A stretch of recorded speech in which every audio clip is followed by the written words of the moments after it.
This meeting of the Joint Finance and Public Works Committee. This meeting and all other meetings of this committee are open to the public. Proper notice has been posted and given to the press in accordance with Wisconsin statutes, so citizenry may be aware of the time, place, and agenda of this meeting. We'll call the meeting to order with a roll call. For the Public Works Committee, Nadowski, Here. Rasmussen, Here. and Brunner is excused. And then for the Finance Committee, Nadowski, Here. Rasmussen, Here. Kempf. Here. All right. First item on the list is appearances, which looks like we have none. Number 3, approve Public Works Committee minutes from April 13th, 2015. Make a motion that we approve the committee minutes from April 13th, 2015. All right, I'll second that. Have a vote. All in favor, say aye. Aye. All right, number 4, discussion and possible action on the 2015 Pazer Yep. rating project. Yeah, this is the every other year, the state requires that we go out and get the pavement and surface. There's an E in there, trying to think, I got it written down in there, but it's basically we go around and rate all the roadways, all the road surfaces, paved surfaces. We have had Cedar Corp do the work every other year, and then with the report that we get out of that, that's what sets the priorities for our seal coating, crack sealing. Okay. And if there's anything that's in really bad shape, that sort of guides your road reconstruction if there's any needs. You've got a note in there, just a quick memo from the state, from the DOT, that says that the Pazer ratings and reports are due at the end of this year. Cedar Corp is proposing to do the work. I believe the amount there is $1,550. Correct. Have anything to add on that, Thad? No, we'll do the work this summer as well. We're here, it's a couple days of rating the roads and then submitting to the DOT, just any revisions. Have you done that for us in the past? Oh yeah, probably Yeah. 15 years, 20 years, Yep. every 2 years. So then you'll see in your agenda here for each item, we've got a summary sheet. It's got a quick rundown, explanation of what we're looking for. It's about a half page. Monetary impact, again, the cost to perform this review and submit it to the DOT would be $1,550. And then the recommendation from staff is that we approve the letter of authorization for Cedar Corp to perform 2015 Pazer review. I'll make a motion then, if it's appropriate at this time, to approve the letter of authorization for Cedar Corp to perform the 2015 Pazer review. I'll second it. All in favor, say aye. Aye.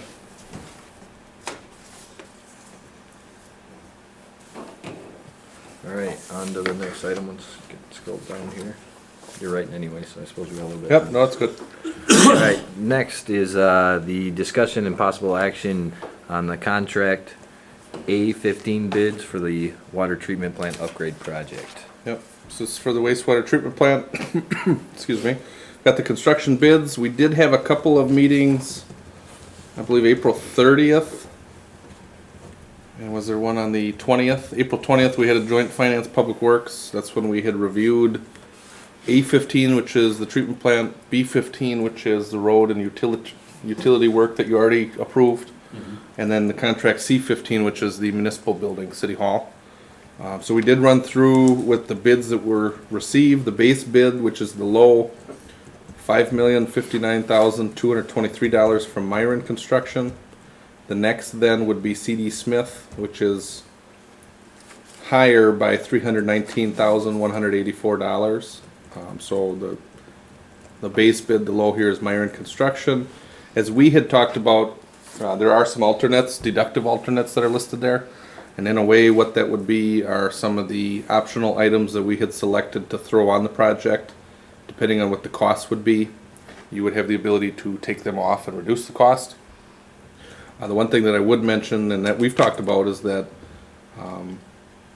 those alternates are things, not so much optional vanity items that we threw on there. They're things that would make sense for us. They'd either be more efficient or they would save us money or both. And so if you took them off, basically, there might be a quoted rate there. The first one is the phosphorus analyzer. You could take that one off. The next one then would be the generator. The generator would then save about $80,000 right up front. But you do have some information from Thad, Cedar Corp, and then from Steve Muther, who was a engineer for a vendor. That's our electrical sub. Yep. And basically what he's saying is, with these alternates, you do have to take them up for the treatment plant number one. And if you don't take number one, you can't consider number two. You can't consider anything further down the line. But if you want to look at either number one or number two, the analyzer or the generator, you'd have to take one to be able to consider two. Right. So number one is an item. It's about a $28,000 cost. That's something that's going to get us to run more efficiently with measuring phosphorus and then the chemicals we have to add in there. So it's an item that we would probably want to have because it would save us money and be more efficient. Item number two then is probably the main item that's out there that's maybe not fully resolved. And when we talked with the Public Works Committee back in February and March, right before we put this project out to bid, the comment on adding the generator was, can we list that as an alternative or as a deductive alternate? Where if you don't want the generator, you can take it out. Mm-hmm. If you want to keep it, you can keep it in. That's what we did. The cost impact on its face, if you take the generator out, is a savings of about $80,000. There's a little bit of a memo in here, and there's some emails that we've been working with Thad and Steve Muther that basically identifies, if you don't put the generator in up front, what does it cost you to get the capability to put a generator in or hook one in if you ever need one in the future? And the answer is, you can cut $80,000 out of the cost now, but you probably have to stick $70,000 back in, $70,000 to $75,000 back in, to get a second transformer and the hookups to be able to go get a generator in the future. So what that means is, technically, if you don't put the generator in up front, you could save $5,000 or $10,000 on a $6 million project. I don't mean to say that that's a small amount, but the one thing that we should put with that $5,000 to $10,000 in savings is, we would still intend to get a generator when we need one. It just means that for $5,000 to $10,000, we would then have to probably scramble the day of. Whenever you need it is usually the worst time to try to get one. And by saving $5,000 to $10,000, we'd be in a position where we're probably spending that and then some. On top of that, with our staffing, we can look back to August of 2013 when we had the weather event. We lost power about 10.5 hours. We found out that it takes about 10.5 hours to fill our treatment plant all the way to the brim. And when I say to the brim, it means that we flooded out the entire basement to the treatment plant. So all the machinery, all the pumps, all the gauges, everything was gone. We literally had a basement that we filled with sewer, and the rest of the city basically was not running at all. Agri-Pier didn't have a generator. They weren't pumping anything to us. But will they in the future? Isn't that Yeah, part of their plan? They've as been well? considering it. Now, they haven't said for sure that they're going to get one, but we basically found out that it takes about 10 hours before we fill the plant. 10.5 is when we had overfilled the plant. See, the thing too is your water system has emergency generators, emergency pumps on each of the wells to still supply water for fire protection. We got diesel And engines. you still have water in the air. So even though you lose power to the homes, they still have the ability to flush toilets and do that stuff because there's pressure. I'm not so worried about that as I am the fact that you have all this effluence coming down out of Agri-Pure, and the wastewater treatment plant has to handle that. Right. And if they go with a generator type backup system, right. and they're pumping that stuff Yeah. down to us, and we don't have the same system in order to accommodate, Mm-hmm. And the other thing, that in my mind is a catastrophic event. Yeah. the other thing to consider is that even without them pumping in that 10-hour period, it filled up the plant, and you're Then some. an hour away from throwing stuff into the river. Yeah. Which then I guess the way I look at it, if you don't get this, we open ourselves up to, fines that could easily cover this anyways. Well, the other thing with a generator is if, even though you have the capabilities to hook a generator up, you're not guaranteed a generator unless you work into a contract with a supplier for so much money a year to be the first one on the list when when you need one. Yeah. They'll put you on a list for $1,000 a year and you, so when you call, there's one available for you. But if you don't pay that fee and you call, there may not be one available. If we go this route with a generator, would we set up a PM on it to make sure that We'd be required to. you'd be required to? We'd be required to. Okay. Yep. Yeah, and then the other piece is just, with looking at our staffing right now, we've got 4 guys, and those 4 guys are in between 7 and 3:30 during the day, so we're fully staffed during the day. But 2/3 of the day, there's one guy that's on call, and if it's one guy getting called in, without a generator at the treatment plant, we ended up with 2 people trying to keep that afloat in a way. Our lift stations, which are spread throughout the community, they don't have backup generators on them right now to keep them running. So basically what happens is like Mill Pond Circle, the industrial park, East Street, they just fill and that's a point where once they fill, they could start backing up if nothing's moving there. The thing there is that takes up 1 to 2 of our guys to haul around a portable generator that we have. And I could say that we've done it, I bet you 4 or 5 times since I've been here in the last 2 years. Just where you lose power to portions of the city. We need our guys hauling there. Well, that pretty quickly gets to our 3 to 4 guys if we're fully staffed. And the thought is if we have something of a catastrophic event, there's probably more than just the city's utilities that are out of power. Potentially there's trees down, there's other things that probably need to get attended to. And the quick answer would be we just don't have full staff to be able to cover everything we need. And if we spend the extra $5,000 to $10,000 to keep this generator in, then you basically don't have to worry about the treatment plant. And that frees up 2 of our guys to be able to get out. So at first glance, when it looks like it's an $80,000 item that you could pull out, well, that's a considerable item that we've reviewed.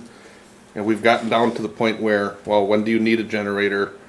What is the difference? And quite honestly, just from day one, the difference is not 80,000, it's 5,000 to 10,000. And it seems like that is a reasonable amount to chip in to have a generator there at the building. So if that's the case, and if you have any other discussion, really what we're looking at is a recommendation to award this project to Myron Construction for the base bid.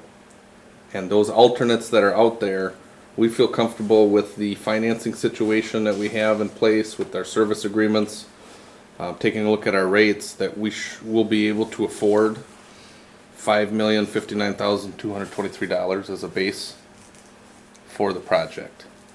There's more cost to that with the design that we put in, the redesign, because Agri-Peer had asked us to put it off 1.5 years ago. The only other thing I would add in there is that we're pretty close on time to deliver this finished product so that we can accept this waste from Agri-Peer. We're looking at next April, and a construction time on this is something like 10 months. And by the time we get everything set to go with pre-con meetings, from the day you approve it potentially to the day we start digging, we're right on schedule to get done next April. It'll be pretty tight. Are there any questions on any of the bids, the costs, the recommendation for the base bid? I don't have any more. Me neither. Okay. I'll make a motion to award the construction contract to Myron Construction for the base bid and consider rejecting all of the deductive alternatives based on the fact that I propose we keep the generator.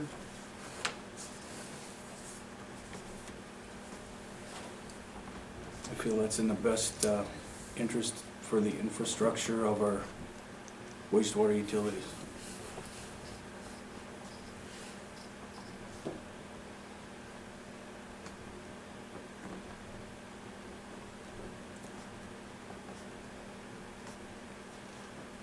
Is that okay if I throw for your base amount, and two, I will throw in the actual cost of what the base is, the 5 million, so that we got that on the council agenda? Yeah. That's the 5,059,233. Yeah, but if that's okay that I put that in, we put that into your motion, that actual amount? Yes, please do. Okay.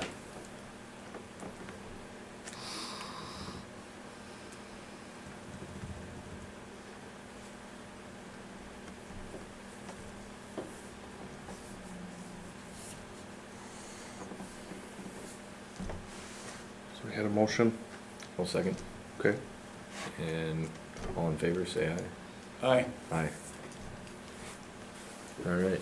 Next, discussion and possible action on the waste treatment plant construction administration services. So the theme for tonight is that we've got the contracts first for the two big projects, and then afterwards you will get into the, if you decide you're moving forward on the projects, then you've got construction services, interim financing, and then for the city hall, municipal building, you've got a couple more items, but the next item then would be, basically what we're looking at is a construction services or construction administration services. Cedar Corp is proposing to provide those services. You have a list of the services, and if you'd like, Thad can probably go through it a little bit too. Probably be good. Okay, under the general project administration services, we would administer and prepare the pre-construction meeting with all the contractors, subcontractors, and utilities.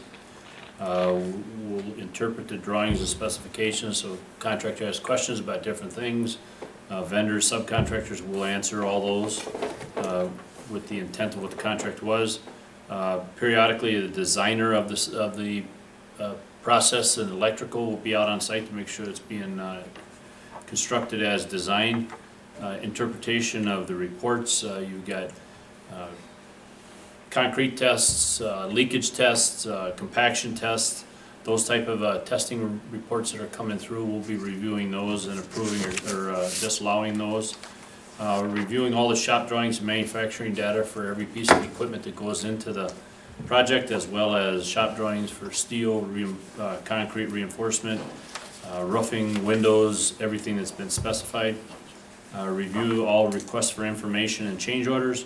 And RFIs are, if a contractor has a question, they put it in writing and we answer it and then go forward and move on.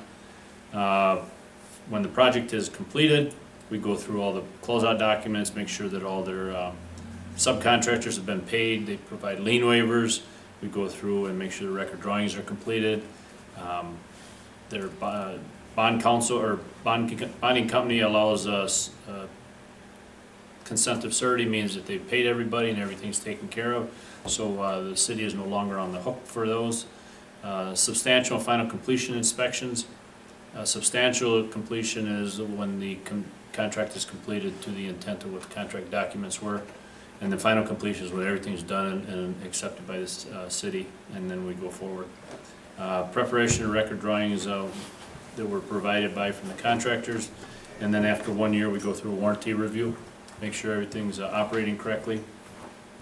Under the resident engineering services, we propose full-time resident engineering. There will be someone here 5 days a week working on it up until substantial completion. And as Patrick said, that's 10 months full-time. After that, that's when they're tuning up the equipment. That's when they're doing the punch list items and they're cleaning up the site. We anticipate to have someone on site a couple days a week instead of every day. Construction staking, we have to stake all the work that has to be completed, the tanks, the piping, roadway, curb and gutter, storm sewer. And as we're out there doing that, when they're constructing this stuff, we'll be checking lines and grades to make sure they're putting it where it's supposed to be. We'll have someone, that person is going to be there full-time, is going to be observing all the work. Again, on a project this size, there's going to be 3, 4, 5 subs in there working all the time. So he'll be bouncing between all the subs and make sure everything's getting installed per contract. Recording the contractor's activities. We do daily logs of everything that's been gone on for the project that day. We negotiate any field changes or change orders necessary for the project. coordinate the on-site work, review recommendations, review and recommend pay requests on a monthly basis. You only pay them once, so we take care of that. And then we also attend bi-monthly meetings with the contractor and all their subs to find out where we are, where we're going, and what's happening. Does Cedar issue the checks for the draws that the contractors want to No, those will come pay their employees? And they'll come to Public Works. Public Works will make recommendation to City Council. City Council cuts the check. Okay. Other services that we talked about is coordinating the startup, all your equipment that's on site. We work with the contractors to make sure they get in there and live up to what the specification calls for as far as startup. Balancing and testing all the equipment. A lot of this stuff is put in the position it's supposed to be, and then after that it's started up and make sure it's operational. If something has to be adjusted, contractors got to come in and adjust it. Training assistance, all this equipment, all your staff has to be trained on operations of everything. We coordinate that with the contractor and all the vendors to make sure that every piece of equipment, the training has been completed as per the specs, and that the city staff understands and is knowledgeable on operating it. Operation maintenance manuals, these manuals go through the entire plant. Everything that's new gets operation maintenance chapters written on them, sequencing events. All the contractor's information is all put into the same document, so when there is a problem or something needs maintenance, Don or any of the staff can go in there and open that up and see what has to be taken care of. Also with the funding of this project through the Clean Water Fund, we'll administer that clean water funding contract. And then there's also optional services based on working with Patrick on what's needed. There's a user charge evaluation. I know you're working with Ellers on some sewer use. If we need to assist on that by any means, we're there to help you. Sewer use ordinance, if it needs to be reviewed and updated. And then also the Agri-Peer Sewer Service Agreement Assistance. If there's some changes that need to be made to that, we review those with Patrick and Jim Kelly to make sure that the technical end of it is covered. One question I had was just on the residential engineering where it says full-time, part-time, and then there's two different dollar amounts there. What exactly that means, I guess? That's a range. Okay. That's a range, because when you're working with the contractors, we don't know when the contractor who gets assigned the project or who was awarded the project, how much time and effort they're gonna need on our part. So we're there at part-time or full-time, we're there 5 days a week, or it could be 2 or 3 days a week, depending on what the contractor's doing those weeks. Some weeks may be 2 days, some weeks may be 4 days. But, the contractors that bid the project are experienced in it, so, we feel that the range we gave in there is decent to where we know what effort we have to put forward to get the contract administered. Okay.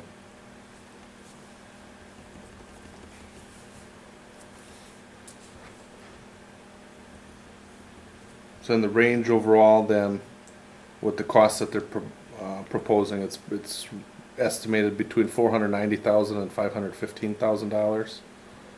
Like Thad said, depending on the effort that's involved, that's what it'll cost. The recommendation then would be to approve the Cedar Corp proposal for wastewater treatment plant project construction services. And then I listed that range in there for the costs. So, if you guys have any other questions. Don't. Scott, do you have any other questions? Is this, with all due respect, these ranges that you gave us, is there possibilities of that being exceeded?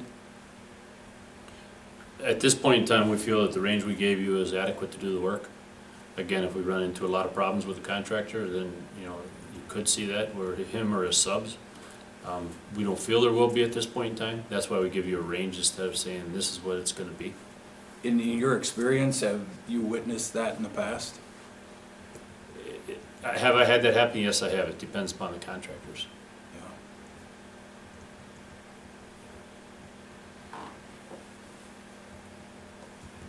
And again, on those ranges, I monitor the prices as we go through the project. And if I see like we're gonna be running into a situation like that, I'll be talking with Patrick to see what we can do to remedy it, see what we can do to reduce it, see what we can do to still bring it in on budget, if we feel that's happening. Okay, thank you.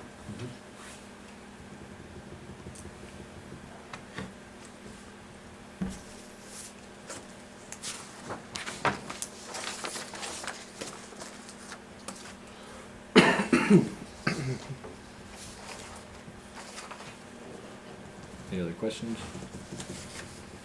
I guess I'll go ahead and make a motion then to approve Cedar Corp's proposal for the wastewater treatment project construction services for $490,000 to $515,000. I'll second. And we'll, all in favor, say aye. Aye. All right, Thank you. next up, we have discussion and possible action to authorize wastewater treatment project interim financing, and we'll give Patrick a minute here to finish writing. Yep. So the quick comment on this, Scott, to your question about how do the bills get paid for this project? Yes. The answer is the city will be funding and paying the contractors as we go, and so with that, what we would need then for both the treatment plant and city hall is what they call interim financing. And there's two different programs we'll probably use for the treatment plant and for city hall. Both of them are going to be, we're getting assistance from Ellers. Ellers is planning on being here next Monday night, May 18th, for the full council meeting to run down what they feel would be the appropriate rates, schedules for the treatment plant and city hall interim financing. Basically, what we're looking at is, you've got a base bid of right about $5 million for the project. You've got a construction administration services for roughly $500,000. And then on top of that, we've had some design work that we've paid for, a couple $100,000 there. We're in for about $5.5 to $6 million that the city has to fund and then pay the contractors out. Now, the way that we get to paying for that, we talked a little bit at finance last week. We're gonna probably look at borrowing $5.5 to $6 million. On top of that, Agri-Peer is paying, as part of an industrial service agreement, higher monthly fixed fees and their variable fees that they pay to us. They're locked into a certain share of the debt service, and it's about 1.6 million is what they guarantee. Even if our agreement with them goes away, they at least guarantee 1.6 million. This is highly unlikely, but even in the event that Agri-Peer goes out of business or something happens, they're still on the hook to guarantee that amount yet. So I don't mean to ruffle anything up, but that's just the agreement we've got. And then on top of that, we did set up the TIF district just this year. Out of that, we're expecting about $1.5 million over the life of the TIF is going to be funneled to help pay for the treatment plant. And then from there, the city, through probably increased usage by Agri-Peer, if they're sending us another 150 to 200,000 gallons a day, and we're charging about $3 per thousand, that runs into, quick math is 15 to 20 grand is what we end up taking in, I believe, a month extra just on their flow. And I'm sure that math will get checked, and you know, that's rough, but there's financing that's going to be in place to help pay for this. We did authorize Ellers to go ahead and do the sewer rate study, and what they're gonna look at is, with this debt, once they get an idea what the interest rates are going to be, how much our debt is going to cost, because again, the city is funding it and getting back filled from numerous sources. They're gonna check and see, with Agri-Peer's agreement for the next so many years, do we need to be modifying our user rates for residential and business customers, or do we not? The other piece that they're going to look at is, what if, as Agri-Peer's plans expand, as they send more material down the pipe, literally, that agreement is probably going to go away and we'll have to negotiate a new agreement. And if so, we're going to have the study all in place to say what should those rates be to help us keep our plant afloat and make sure that our sewer utility is able to pay the debt. So right now, all you really need, and all Ellers is really asking for, is a simple motion to authorize interim financing. And Ellers will be here next Monday night. They'll explain what they're thinking for a schedule, for a size. My understanding is that they're gonna go through a program, it's a construction loan program. I believe that's through Wisconsin Rural Water. Yes. And it's a program that's set up just for this, where it's an interim financing until you can get your full financing through the Clean Water Fund, which I believe is next year is when we would get access to the money. But essentially, Ellers will be here next Monday night, and for now, the recommendation would be to authorize interim financing.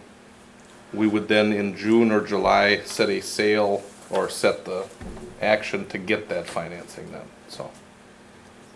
And it'll be a similar recommendation for the city hall too, if we get down to that point where they just need a simple motion that authorizes interim financing, and then next Monday night we'll take that to the finish line, both of them. Okay. So we don't even, right now, for the treatment plant, we don't even need to identify a dollar amount right now, Okay. okay? Any questions?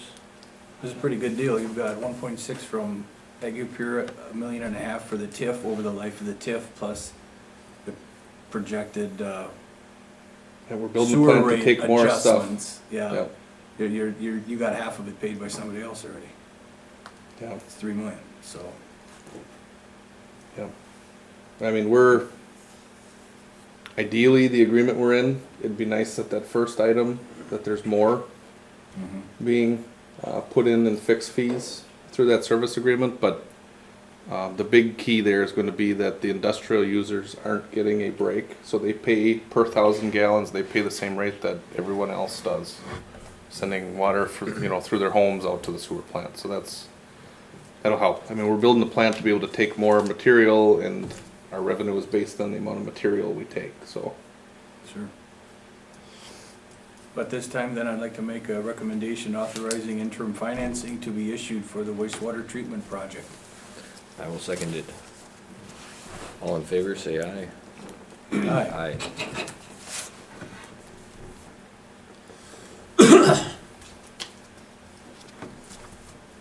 All right, next up, we have the administrator and engineers report. Mine'll be real quick, just a couple things. We've got, we did authorize Lind Excavating to get up and do the work around the park restroom, and they did show up. Friday was the first day that they started, and even though it was raining today, they were up there scooping out today too. We did go up there, verify that they're laying a mat down, and they're doing that. It's interesting now that it rained over this weekend, we went up there today, and compared to last Friday, there's probably another half bucket of glass and brackets and things that are floating up to the surface just with a light rain, so it's been not great, but that's why we're getting them on board for the good price that we got from them. So they are up there, they're getting that all good to go. The thought there is that we'll get it all seeded hopefully by tomorrow, and then we got a week and a half to 2 weeks to get to Memorial Day, which was the goal. Linda's thinking that we should be good in 7 to 10 days. Everything should be pretty well set there. So I'm hoping, see how that goes. And then with Backwoods Construction, you did also authorize them to get going on that shelter storage conversion. They ran into an issue with a private project, where they were going to redoing some siding, and it turned into siding and walls and trusses, and everything basically got removed at their project they're at. So he's looking at next week is probably when he'll be in, end of next week. That'll be tight with Memorial Day, but the good news is this shelter is out of the way enough where if they're doing the work there, we'll still be good. So that's all I've really got, except just to add on, like I've said the last couple meetings, all these big projects we've got coming to you tonight, hopefully they're presented in a way that makes sense to you guys, and there's probably hours worth of information that's sitting here, and we're hoping that we've got it down and that we've reviewed it enough over the couple meetings we've had, well, more than a couple meetings. But there's been a lot of work that myself and Thad and the committees have put on, and then also Jerry and Brandon with the city hall municipal building, and it's nice to see that there's action and that we're reviewing it and that we're getting sort of to the end here, so.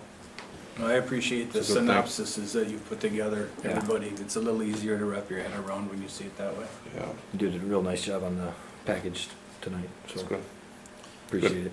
As And far then as for the Pat's engineer's side, yeah. report, as everybody understands, Alfred Street landscape has been, when I was here end of last week, they had all the south side of the road completed, landscape, topsoil seeded, matted, and they were working on the north side.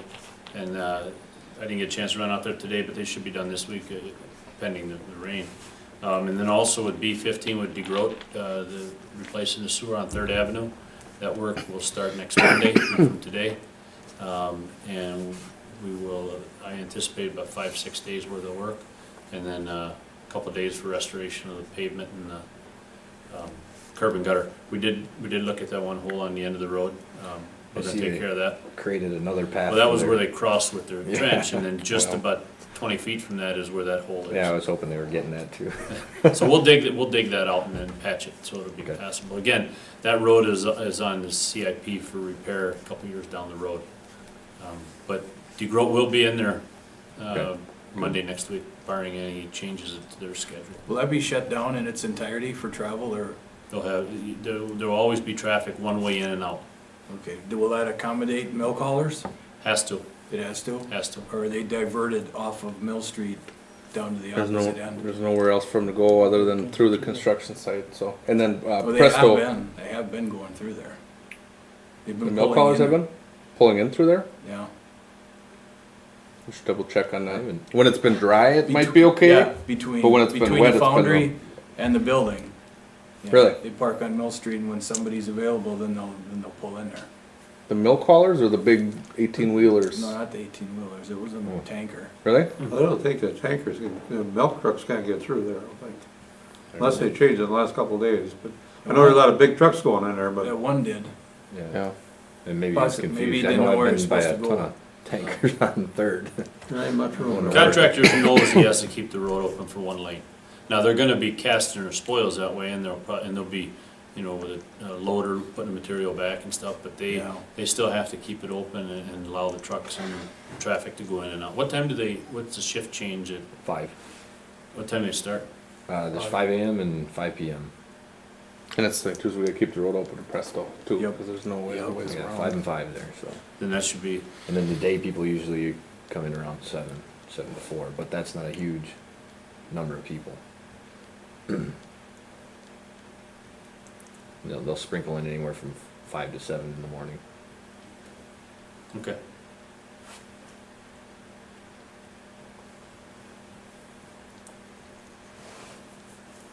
That's all I had for the update. Okay.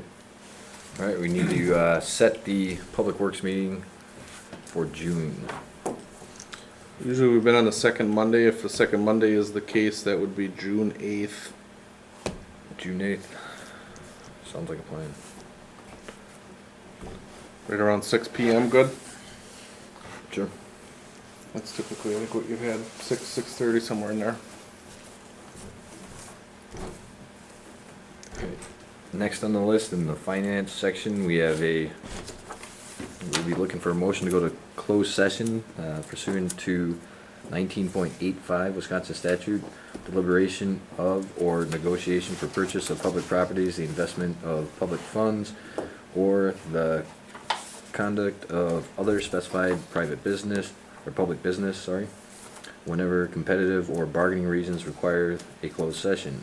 The reason for the closed session is to discuss the legal options on bids to review for the Municipal Building Project C-15. The council will reconvene in open session at completion of the closed session. Yep, the legal opinion from Attorney Kelly on this project.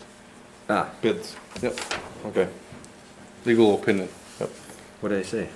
Did I say something? Options. Oh. Options. Yep, that's okay. It's close. It's close. It's the pressure of the camera. Yep, that's all right. Gets everybody. You'll make a motion, we go into closed session? This is part of the finance part then too, so you have the three members that are here. Right. I will second it. Do you need a roll call for Yep, so we will do the roll call to go into closed session. Nadowski, that? Aye. Rasmussen, Aye? Kemp. Aye. And it is 6:44. Right. Okay, so we had, real quick for the camera, had a little technical difficulty, we think. We got out of closed session at 6:52, ran through the bids that we received for the City Hall project, municipal building project. The base bids we had, Howard Immel Incorporated, 2.63 million. The base bid from Myron was 2.653 million. Difference of 23,000. What we had then done, as a council with discussion here, is they had reviewed the alternates, the 7 of them. Number 1 was to the contractor provide display cases for the first and second floor. That's an item that the Finance Committee had taken a consensus not to recommend through this contract, so it's something that we'll take a look at afterwards. Alternate number 2 then is to have the contractor install a porcelain tile upgrade for the landings on the front stairwell. It's a $0 to $200 increase depending on the contractor. They recommended to take that. Alternate number 3 would be to upgrade the concrete stairs and landings on the rear entrance stairwell to a rubber, and the cost difference there would be $4,200 for Immel for the upgrade, $7,025 for Myron. The consensus was to accept that upgrade with rubber. Alternate number 4 then would be contractor provide costs for police lockers and installation in the basement locker rooms. Those costs were higher than what was expected to be, about $7,500 to $10,000, and by consensus the Finance Committee had recommended that we do not consider that through this contract, that we procure that outside of the contract. Item number 5 then would be a cost to upgrade the 20-year warranty that comes with the base to a 30-year warranty. The discussion there was for roughly $21,000. The consensus was that they didn't feel that the upgrade to a 30-year warranty, that those extra 10 years were worth the $21,000, and also that our city insurance would probably cover whatever the disparity might be there. So the recommendation consensus was not to take that upgrade to a 30-year roof warranty. Alternate number 6 then was to provide or install emergency panels and related circuitry, which would allow for a temporary portable generator to be installed to the City Hall if ever needed. This is an item that we had determined that we could not probably install later, that it would have to be done during construction. Roughly $10,500 for both contractors. The consensus of the committee was to accept this alternate. And then alternate number 7 then is for the contractor to provide and install window coverings, which was determined and recommended to be something that we should go forward with because we're ultimately going to get window coverings, and that after you move into the building it is, quote, an irritant to take care of. The costs there were $4,200 for Immel, $3,976 for Myron. The consensus of the committee was to accept number 7. So what they're looking at is items 2, 3, 6, and 7. The alternates is what they would recommend accepting. Items 1, 4, and 5 they would not. That then brings it to Howard Immel, the base plus alternates 2, 3, 6, and 7, $2,648,900. With Myron, the base plus 2, 3, 6, and 7, $2,675,000 and $7.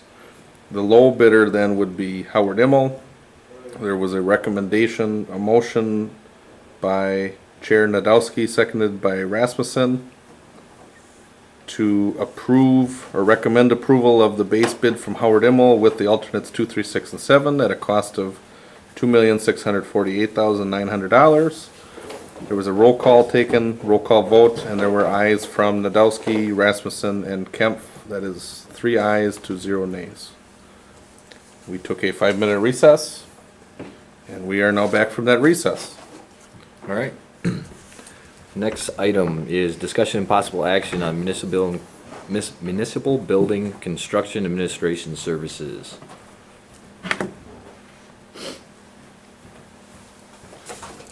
Checking on our technical capabilities here. Still working? Yep, we're good. Okay.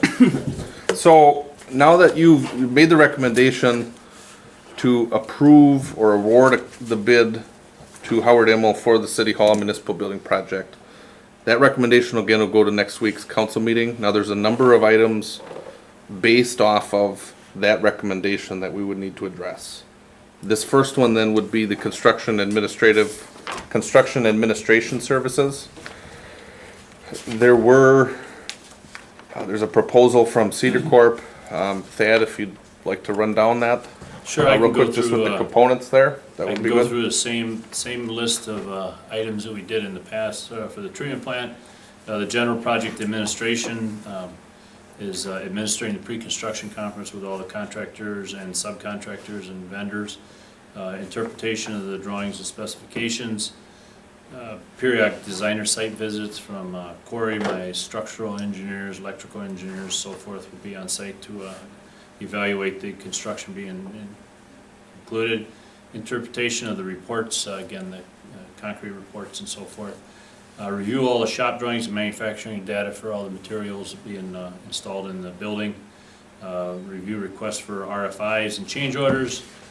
Preparation of the closeout documents, as we had talked before. That's the lien waiver, general lien waivers, consent of surety, warranty information. It's all supposed to be proposed and submitted to us for review. Substantial and final completion. Again, substantial completion is when the building is ready to be occupied. Final completion is cleanup and punch list items that need to be taken care of. Preparation of utility record drawings, that's the site work completed outside for the storm sewer, the water main, organization of the contractor's red lines. Again, the contractor will provide red lines of all the work that they complete for your records, and then the 1-year warranty review. Resident engineering on this one is part-time. What we anticipate is 3 days a week.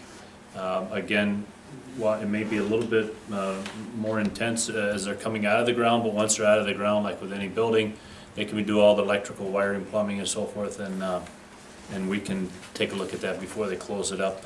So we anticipate at this point in time to be there 3 days a week, and more if needed in the beginning and less in the end. Just what we feel is adequate for the construction of this one versus the treatment plant. Everything's under, or 80% of the project's underground. Keeping copies of contractors' records and activities. Again, same with that is daily logs while we're here on the project. We will be available by phone anytime there is a question or concern with the contractor.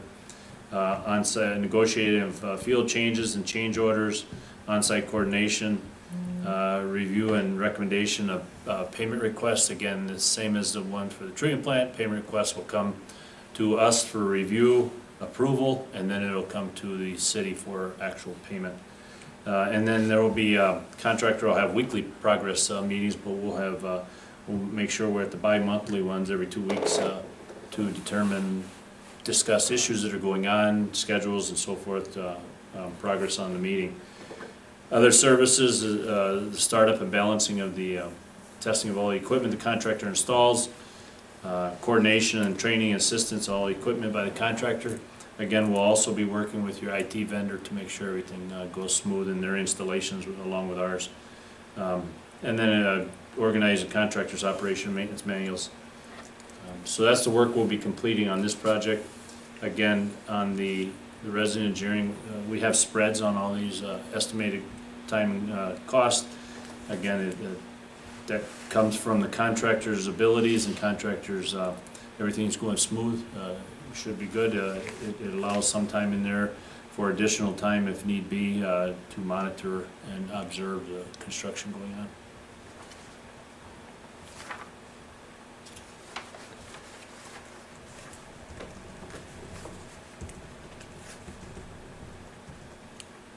So what we're looking at, range of about $133,400 to $147,500. I could tell you that we've done a little bit, we talked about this a few weeks ago with what those costs might be. We've got some notes in your packet. We have done some checking with some other projects that had been completed and what a typical cost might be. One of the most, I guess, comparable would be the village of Hortonville. Some of the costs they were looking at for this type of work. They were looking at something that was much higher than what's being proposed to you here. So that's, for reference, something I know that the council wanted to. What was roughly the cost of their, I guess, upgrade? Yeah, their upgrade, so they built their whole building. They started from scratch and they built a brand new building. They had gone out to referendum and the referendum that was passed allowed them to go to 2.895 million for the whole project. And when they got bids, it was somewhere around 3.3 million, and they had to actually cut back 400,000 to be able to get underneath that amount because they went to referendum. The referendum passed like 70% or something like that. But they started from scratch. They built basically what we're looking to build, except they added a library onto it too, and then it was from scratch. But they also built it 2 years ago too, though. Or they got their bids 2 years ago. Okay.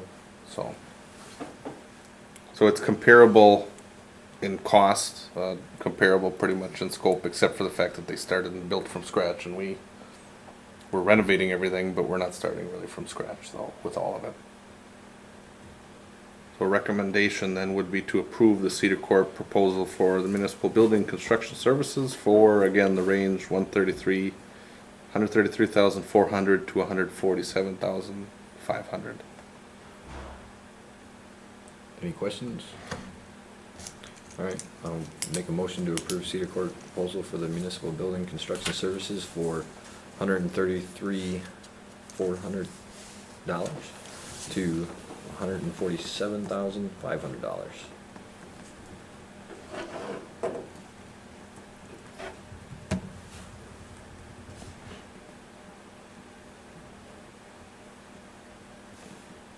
I'll second that. All in favor, say aye. Aye. Aye.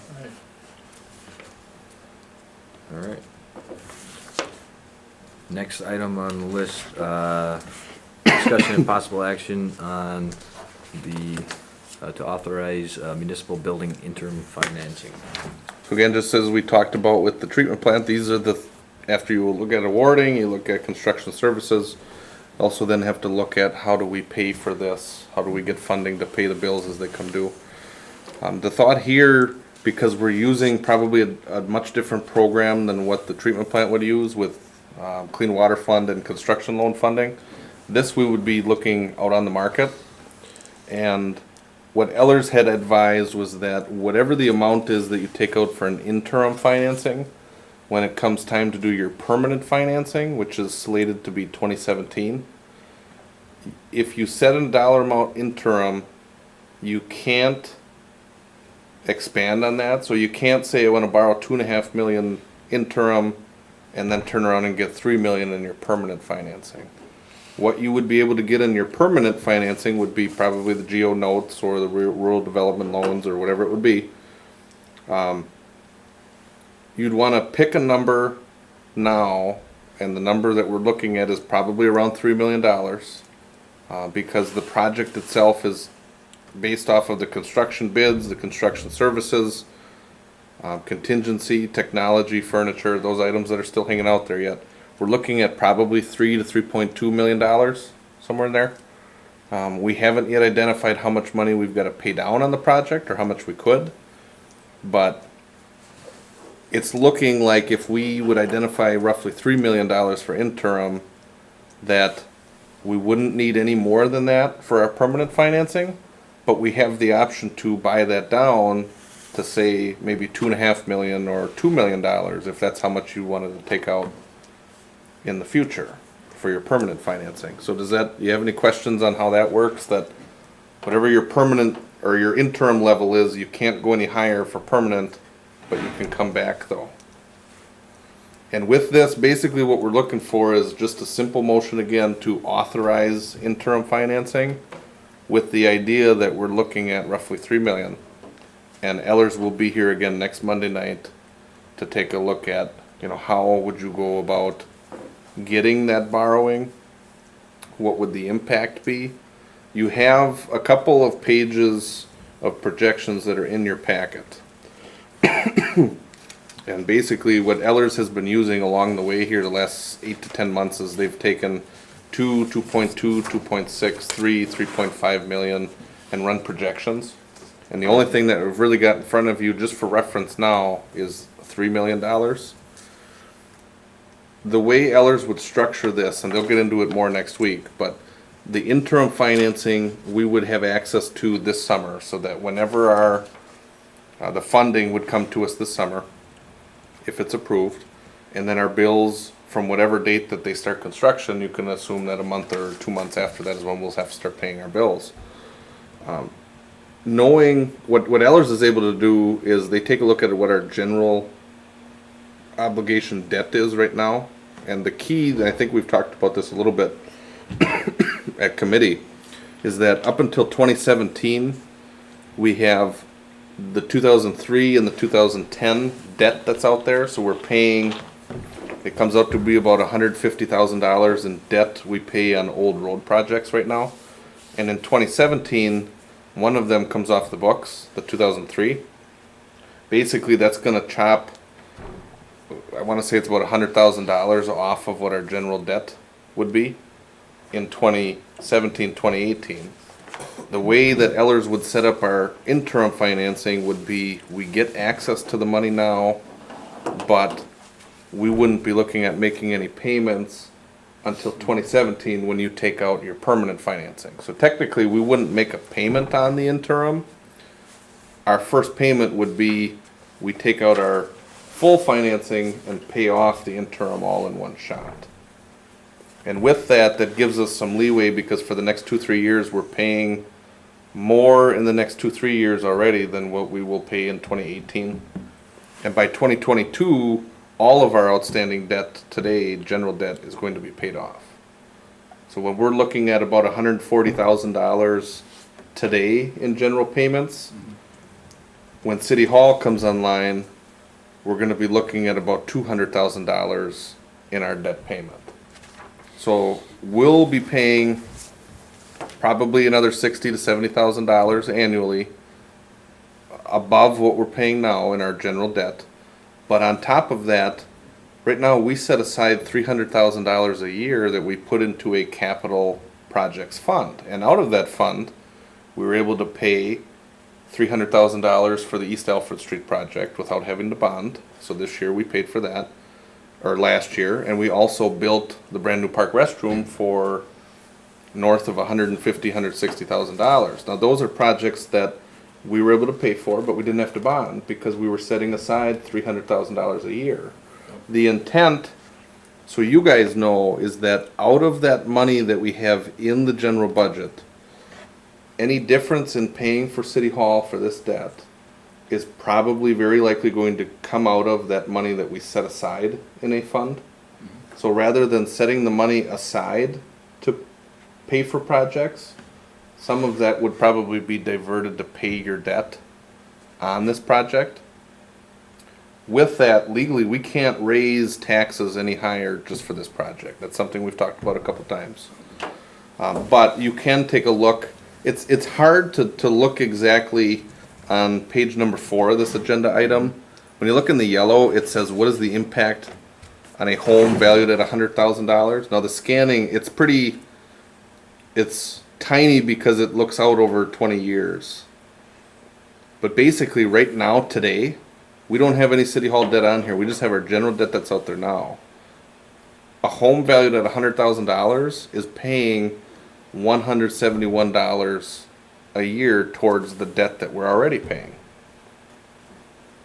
And again, that's for roughly $140,000 that we pay right now. Again, the way that this is probably structured here is that over the next couple of years, we're going to be paying $140,000, and then in 2018, that $140,000, actually it comes down a little bit more than 100, comes down to 24,000. So that's $120,000 in debt payments today that would essentially be converted to pay for City Hall.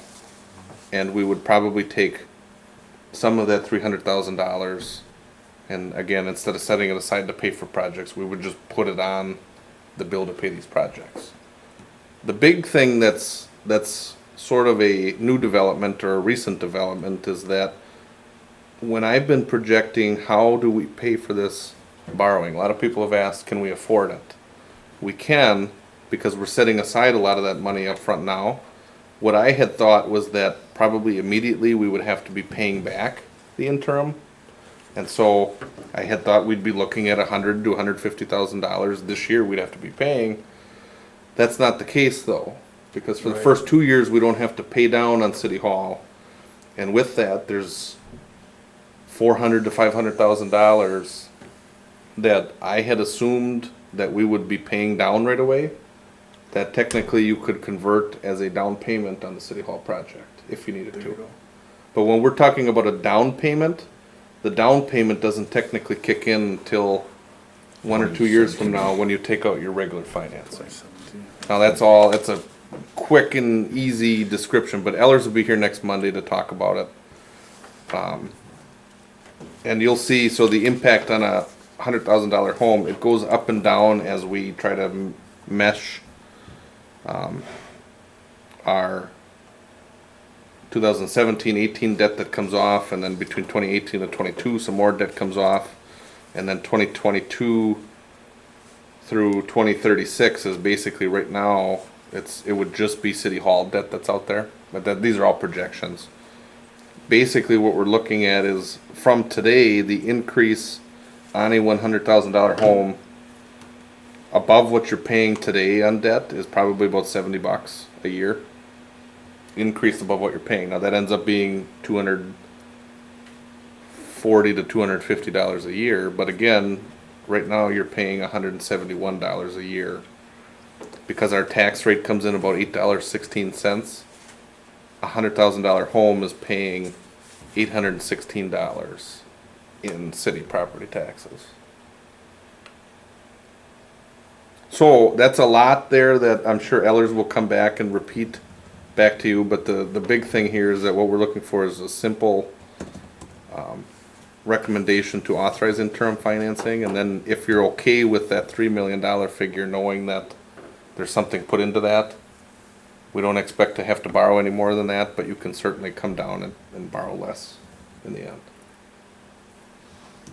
Any questions on that? And from the sounds of it, we will be borrowing less in a perfect world. I think we I will. think we will. Mm-hmm. Yeah. Yes, I'd like to make the motion to authorize the interim financing be issued for the municipal building project. I'll second it. We'll have a vote, signify yes by saying aye. Pat, is that, Yeah. what you're figuring, does that cover everything that, I mean, will we move into the other building, we gotta do some remodeling in there? Mhm. You know, who's gonna move us over there, are we gonna hire somebody to move all the equipment? So that'll be the Move next all the item. equipment- Move all the equipment back and forth, so there's a lot of other costs that are still hanging out here. Mm-hmm. Are we taking it out of this $3 million so that City Hall is just gonna be one? Or are we gonna pull it Yeah. out of the general fund out of different pockets? Well, we'll probably, so depending on what you do with technology and furniture, that's going to vary. The $3 million number assumes roughly $100,000 in technology and $50,000 in furniture. But I mean, we could go from $100,000 to $200,000 with technology.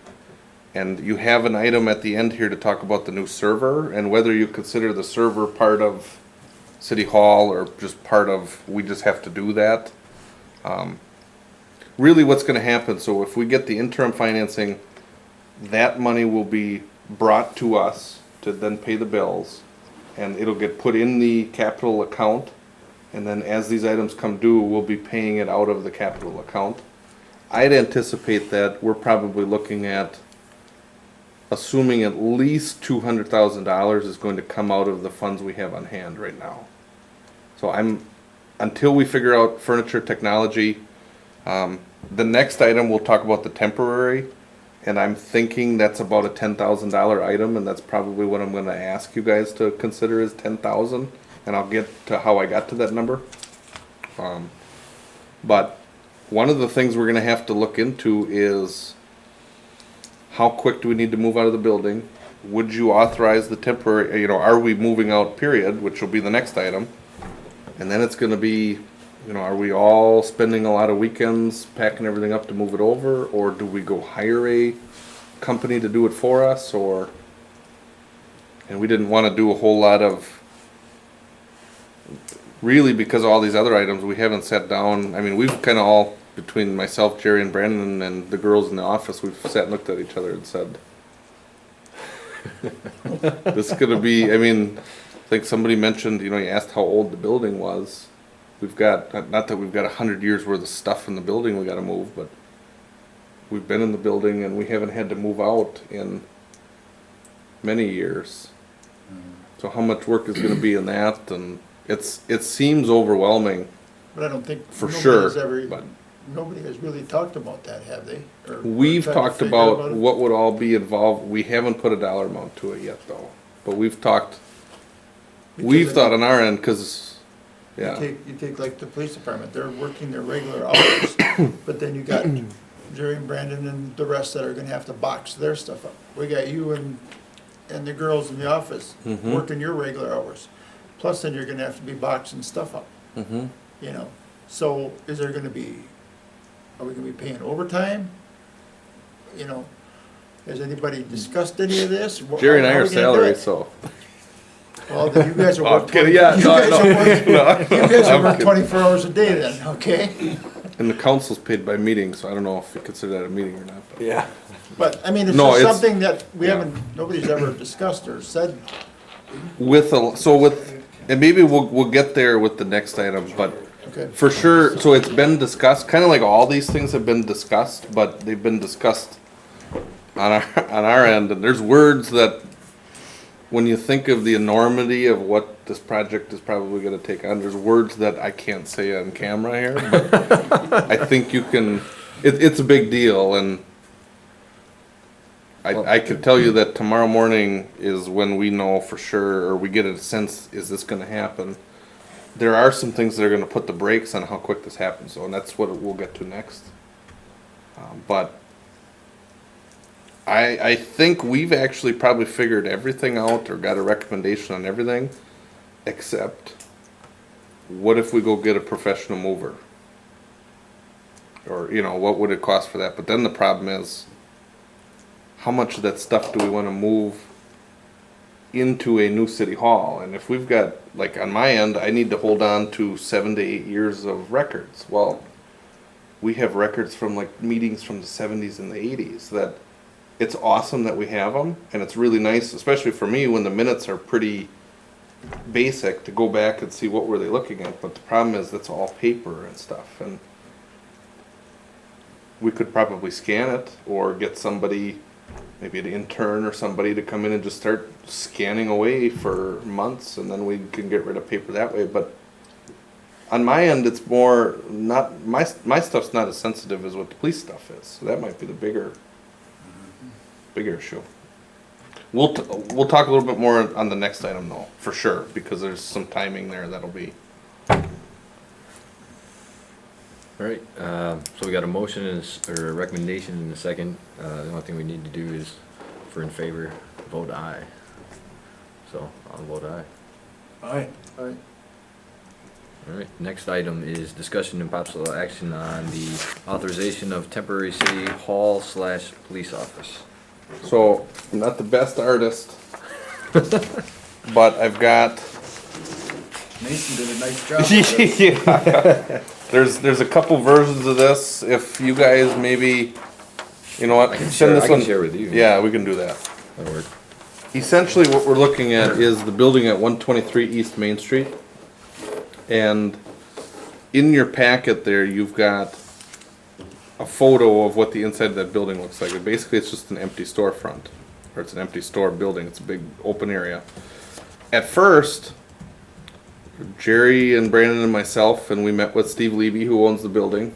Steve basically had said that if there's going to be any modification to the building, that he would prefer that it's his contractor that does the work, and it's Backwoods Construction, who we're familiar with. It's Kyle Tooze. He's doing the shelter work.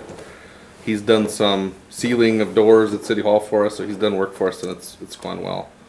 But to back up real briefly, Jerry and I went so far as walking around downtown to try to see what kind of buildings are open and what would work to try to get everybody out of our building if we needed to into one space.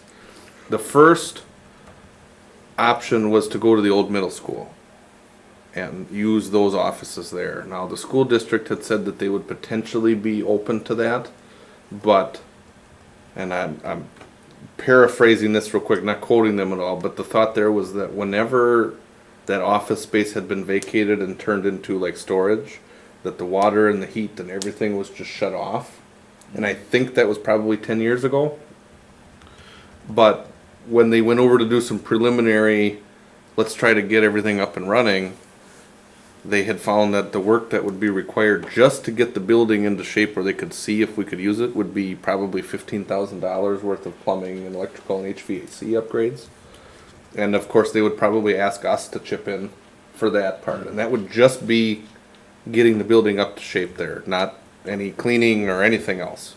So what we thought was, well, maybe that's not, maybe we need to look for a better option. And the one that we basically came around to was 123 East Main, which was the old Studio 123. Steve Leby has it now. In that picture, you can see that that's what the inside of the building looks like. The first thought that we had was to try to find something of a secured entrance.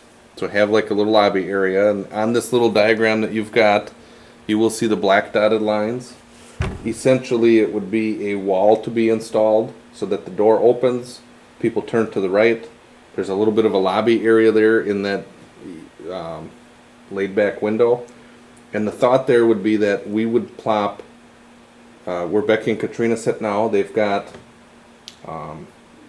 cubicles, and that we could set the cubicles there, and that right from that desk, probably Becky's desk, there would be a wall with a sliding glass or some kind of a glass window to do business at, so that there would still sort of be the secured type of area. We would still have 2 or 3 cubicles there for Becky, Trina, and potentially Public Works. And then the thought that we had was that if we're going to put the police and then myself in there, we would look into walling off different offices so that we would have, I guess, something of a secured area, or at least it's walled off. Where the middle school estimated costs were roughly $15,000, the quote we got, or the estimate we had on putting in all these new walls, upgrading the electrical, taking a look at some of the flooring, and then also checking out the doors and windows in the front, the cost was going to be something like $17,000 just for that work. And because $15,000 was going to be quite a bit, one of the things that we had sort of come to I guess agreement on between myself, Jerry, and Brandon was that in order to cut that cost down, what if we only did that front wall? So you'll see the black dashed line, basically that secured entrance for the public. The rest of this then, as you look at the picture in your packet and the layout here, the thought would be that the rest of that is maintained as an open space area where we could move desks and some cubicles, and these are not to scale or anything, but just to give you an idea of how we could fit at least 5 desks with our file cabinets, copiers into that space. It would all be open concept. We'd all get very close and comfortable, but we would know that it would be a 10 to 11 month temporary situation, and that perhaps we wouldn't have to put a whole lot of money into this building to make it work for us, to then have to move out.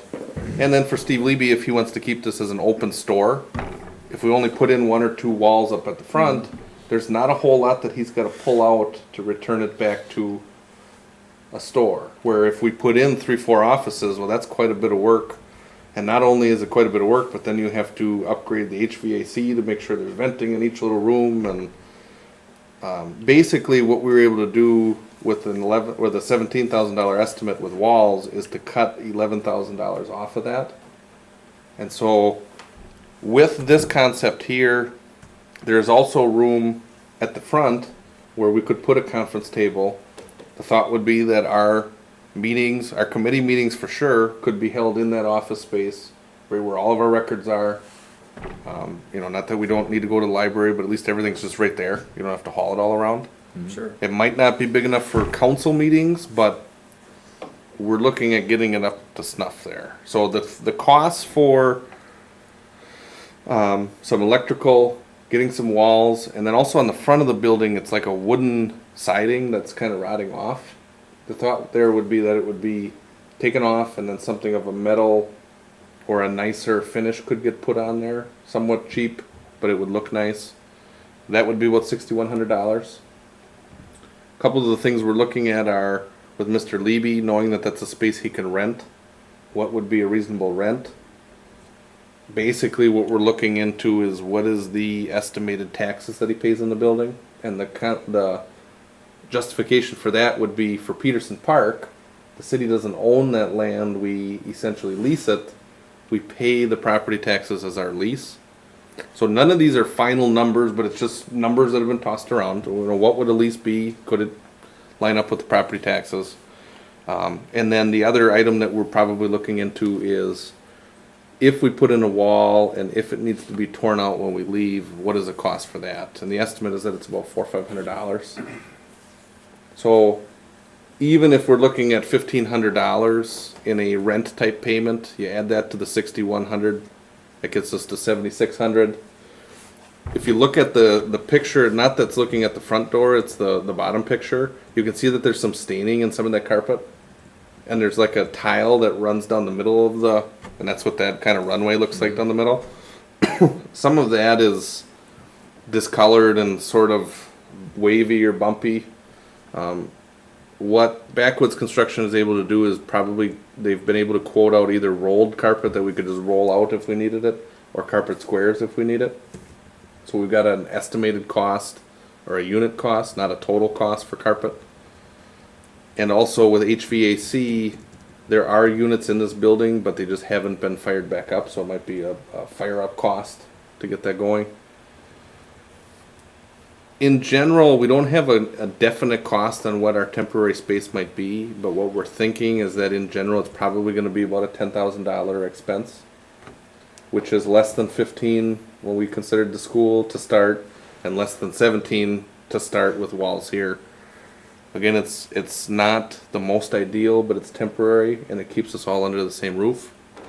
And the most important thing is that we have a solution for police evidence, which is the most sensitive item that we've got, and there is a plan to address that too. Won't go into detail on that for obvious reasons, but it's been considered, and Jerry and Brandon and the police department is taking a look to make sure that that's adequate, and I think we've got a solution. Okay. Are there restrooms? There is one in the very back, so if you look at the bottom picture, off to the right, there's a doorway. There's almost like a little apartment in the back, and it's got a restroom back there. So there is a restroom in the back. There's also a little bit of a storage area. Used to be a laundromat back there. That's right. Yep. And I can tell you, not to be out of line or anything, but we've probably scoured every potential usable space for a temporary place, and I don't believe that there's any other spot that we can get everybody in. We can keep our operation downtown with this. We're all together, and most of our phone lines, internet, all that stuff, it all feeds right behind this building anyway, so it would just be a matter of getting it pulled down from the nearest pole there. For timing, Charter needs about a 3-week, 4-week lead time. Kyle 2's probably needs a 3 to 4 week lead time from the day we tell him to get going to when he may get this room done. The next item, I believe, is going to be the server. One of the later items will be the server. Whoever you pick is going to need probably a 3 to 4 week lead time. So if you approve all these items next week, Monday, we're looking at least the end of June before we could move. And that would probably take some coordination with IMO, if that's who gets awarded the contract for City Hall, because They probably wanna get going potentially soon too. We don't know And- until we award it. and so the one item that's still hanging out there yet, we've got 3 to 4 weeks for almost everything else. We don't really know how long this is gonna take to pack everything up at City Hall or what it's gonna cost. Now, if it's going to take part-timers and some effort during the day and at night, we still have to maintain all of our work that we do on a regular daily basis anyway. I think what we're probably gonna try to figure out is between now and next Monday night is get an idea on what do we think this is gonna take? If we have to hire a company, what is that gonna take? Can you rent a pod and put all that old paperwork in a pod? We could, but the thought there, and we did talk about that, those things are not temperature or moisture controlled. So if you put paper in there, and if you think that we're going for 10, from June to June, you're gonna get all 4 seasons. And any paperwork you put in there, don't expect it to be in very good shape on the back end. So like I said, we've done some thinking on that quite a bit. And one of the items is gonna be, if we're moving a 2-story operation into a 1-story building temporarily, we got the building full now with paperwork and stuff. And so, evidence, we have to do what we have to do with evidence. But on my end, there's a lot of paper that I don't wanna move it out to then move it back into a brand new building, because we're not building a bigger building to store more stuff, you know, especially if we don't have to hang on to it. Where can you store it then? I mean, We could scan it online. We could scan it in. We've got a microfiche that scans documents in and then compresses them down so you can hang on to them. But the problem there is we probably have 35 years of meetings, and each year's meetings are, well, now we're getting electronic, which is very good, but for a long time we weren't.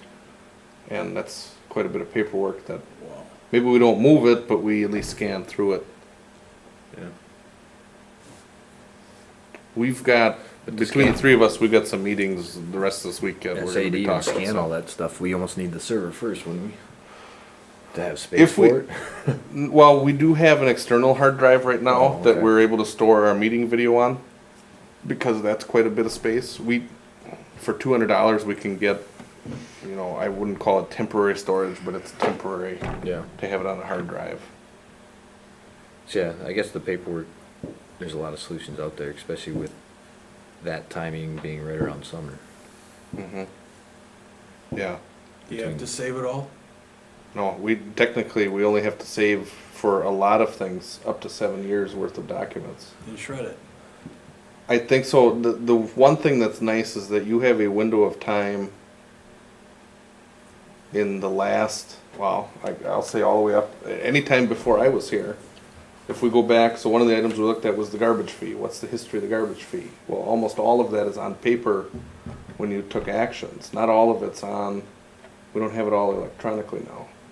We have a lot of agendas from 2005, 2006 till now, but that only, an agenda will tell you the topic, the minutes may tell you the motion, and then the rest of the paperwork.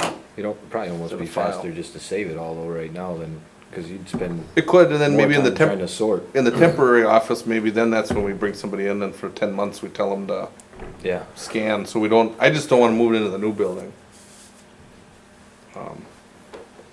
But it's gotta get moved out of the building we're in now, either we shred it or we move it or whatever.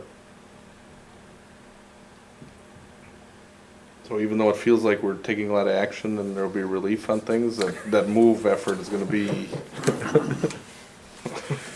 Alright. big.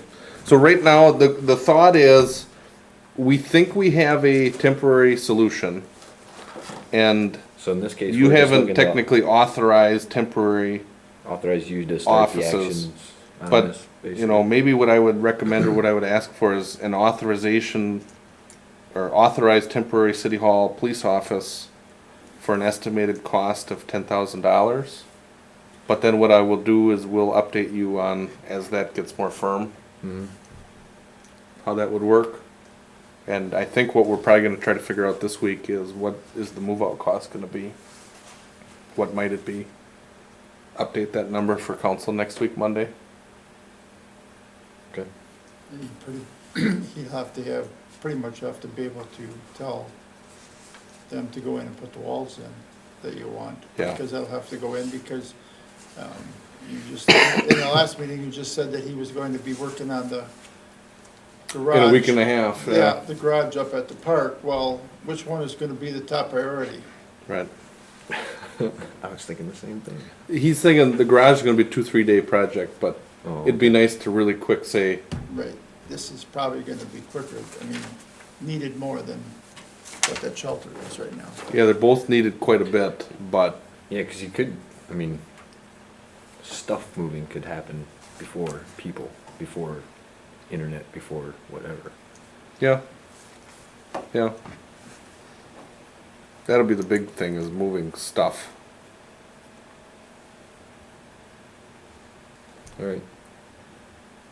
So I'd make a recommendation to authorize Patrick to secure temporary office space on 123 East Main for an estimated cost of $10,000. That's a motion. Recommendation, yes. I'll Yeah. second. Motion with a Motion. recommendation. Same. All right. We'll have, everyone signify by saying aye if you're for. Aye. Aye. Anyone against? All right, Okay, so we got that one off the list now. rest of these may go pretty quick. Yeah, I think the SCADA one's pretty Yeah. no-brainer. You Okay. have notes yet? Okay. Go ahead.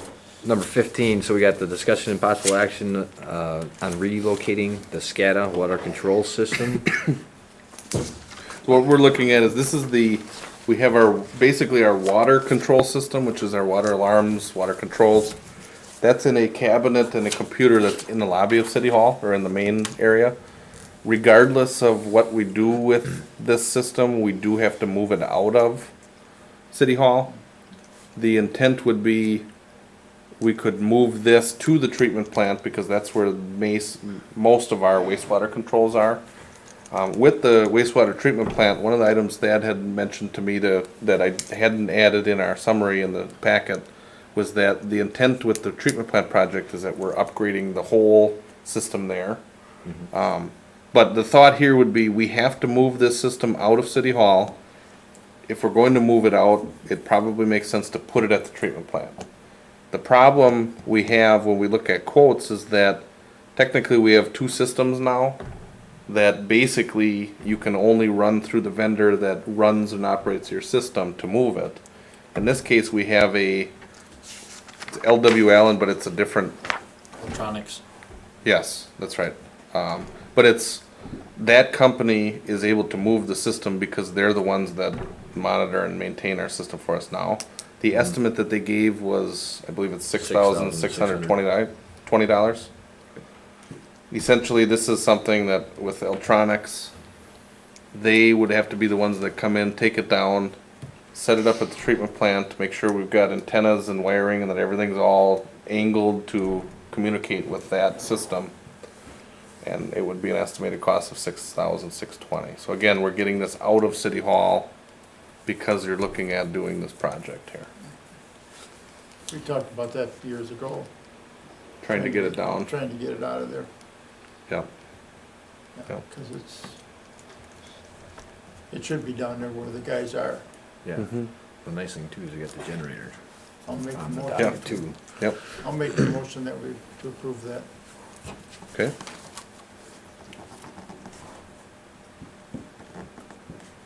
Seconded. You want to take a vote? All in favor? Aye? Aye. Aye. All right. So while Patrick's writing, we'll move on to the next item, which is discussion and possible action on network server quotes for City Hall. Aye. So this is another item that we've talked about quite a bit. It was part of the RFQ for the technology and security, or it was listed with that for City Hall for the municipal building project. With that, I did run through last week at Finance Committee the rundown on the RFQ with the 10 companies that had talked to us about different components. Second. 5 of them that had offered to do some work here. Basically what we're down to is Heartland, who is our current server provider, current IT maintenance company. They have recommended, I want to say 4 or 5 different solutions for a server. And we also had gotten quotes from Corporate Network Solutions, which is a company in Appleton, basically runs the same products. And what we've been able to do is for the 4 or 5 that Heartland has provided quotes on, Corporate Network Solutions has basically provided a similar quote. The problem we've run into a little bit is while they'll both quote the same HP product or the same base product, where they differ is in the components, the versions of components. You know, if there's an operating system that's version 7 versus version 8, one of them goes with one, Heartland goes with the other. Basically, when we first started the server upgrade, we need to upgrade the server regardless. At the end of this year, our server is no longer going to be serviced through Microsoft. We have a business exchange server. So we do need to look into a new server. At first, we had been looking with Heartland as we helped to design the City Hall project. We talked to them about a server that will power the new building. And through discussions there, we had come to the conclusion that that might cost $90,000 to $100,000 for a new server. And every 5 to 7 years, we would either have to replace components or replace, you know, not all of it, but a lot of it. Recently, in the last couple of weeks, we had talked to them about, you know, for the first 10, 11 months, like we just talked about here, we're not going to be in the new building that needs to be powered by this server. We're going to be in a temporary building. And it's not going to have door locks and security cameras and things like that, electronic door locks. And so what Heartland had said was there's a way to build out half of the server now, and in a year when you look to move into the new building, you can build out the rest of the server. And it's not necessarily half and half, but what it breaks down to is roughly $30,000, a little over $30,000 today to get a server, get it upgraded, get it installed, hopefully put it in the temporary space. And then next year when you move into the new building, you could build out the rest for $50,000 to $60,000. And you'll notice with the math there that we're not at 100, we're getting down to 80 to 90,000. So we can kind of peel down a little bit with Heartland. But the benefit to that is that by the time you get to your new building, when you need an upgraded server, you can get it. Every 5 or so years when you have to start replacing it, you maybe only have to replace half every year, so you don't have to look at 50 to 80,000 or whatever technology is going to be in 5 to 7 years. The problem I have run into, even though I'm able to get 2 companies to give us quotes, the 2 companies essentially are saying, we'll give you the same base product, but these components maybe don't have to be the same. And I don't know if it's all because each company has a preference for one product or the other, or if they've, you know, there's a cost difference or whatever it may be. We've got a lot of numbers flying around and a lot of numbers are very close. They're very competitive. Having said that, we've worked with Heartland. Heartland moving forward for our hourly maintenance charge. So when we actually get everything built and we're just troubleshooting and whatever, Heartland is $30 to $40 an hour cheaper than what Corporate Network Solutions would be. And so there's a little bit of a savings moving forward on that. I could probably tell you that whichever way you decide to go with Corporate Network Solutions or with Heartland, the other one is probably going to be very upset because basically they're giving you the same thing. Last week at Finance we talked about the RFQ, which I mentioned the server is a little bit of a part of. And you guys had made the recommendation that you wanted to move forward with Heartland as your primary technology provider for this project. That doesn't lock you into having to go with them for server, but one of the comments that Heartland has given us while they've been in our meetings helping to design this project and not billing us for their time, one of the things they said is that when this project gets going, they will send a project manager to oversee everything, whatever we assign to them. And on top of that, they said that nobody can beat them on price. And they can say that, but if we have comparable pricing from another company, we can also make them prove it too. That if they can match or beat any price, right now technically we've got 2 quotes, and we know what it would take to beat another price. I don't know that Heartland is worlds better than corporate network solutions or that their products are worlds better. I think they're probably the same or they're close.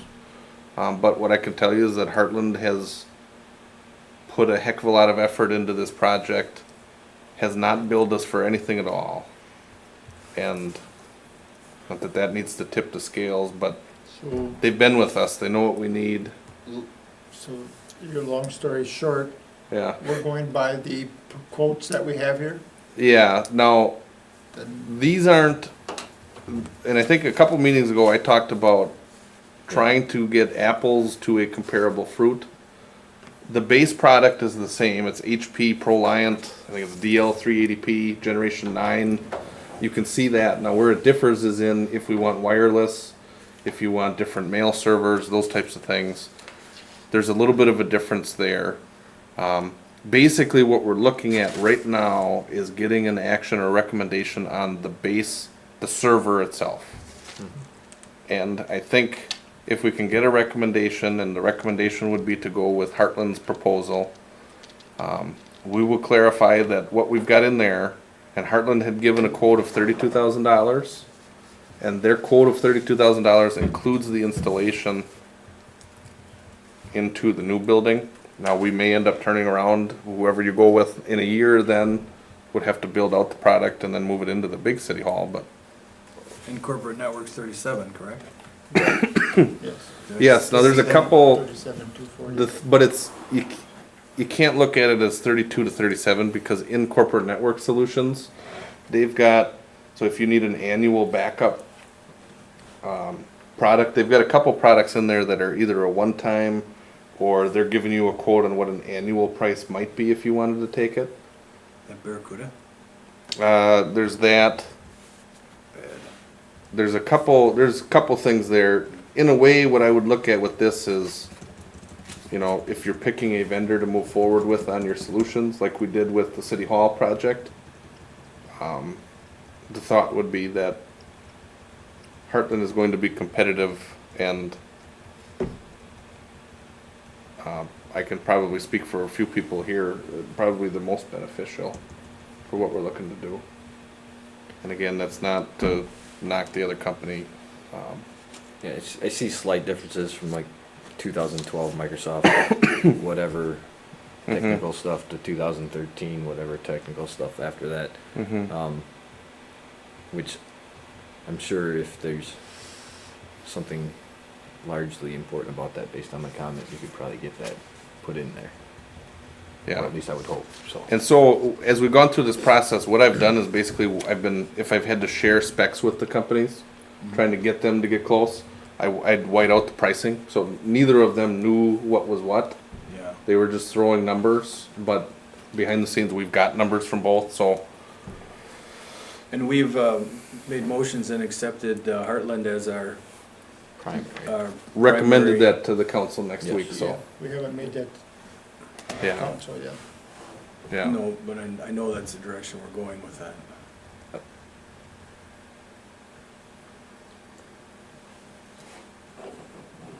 So, The way so the review on this, to get you to a recommendation to say, here's the dollar amount, here's what it's gonna be, I don't know that we're gonna get to the dollar with this, it's going to have to be, so give you the recommend going direction on with who to use one right now. proposal or the other, because once we get into the temporary office, you know, there's costs that may be unknown that either company would have to take on just to get us set up in the you temporary wired up and situation whatnot. and, yeah. Okay, So it's hard to say our server will be 32,000, whatever, you know, I think the number we put down was in the neighborhood of $35,000 to $40,000. sounds reasonable. Alright, so I'll make a motion to recommend the purchase of network server from Heartland.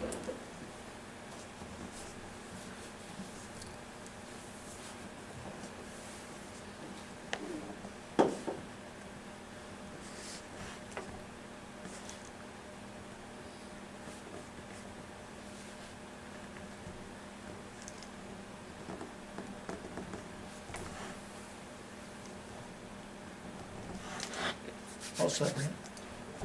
Alright, motion is second, all in favor? Aye. Aye. thank you to Corporate Network Solutions too for their participation.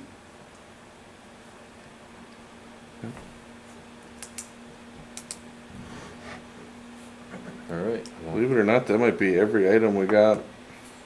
next on the list is adjournment. I make a motion? Does anybody want to discuss it? Second. All in favor? 8:48. Aye. Aye.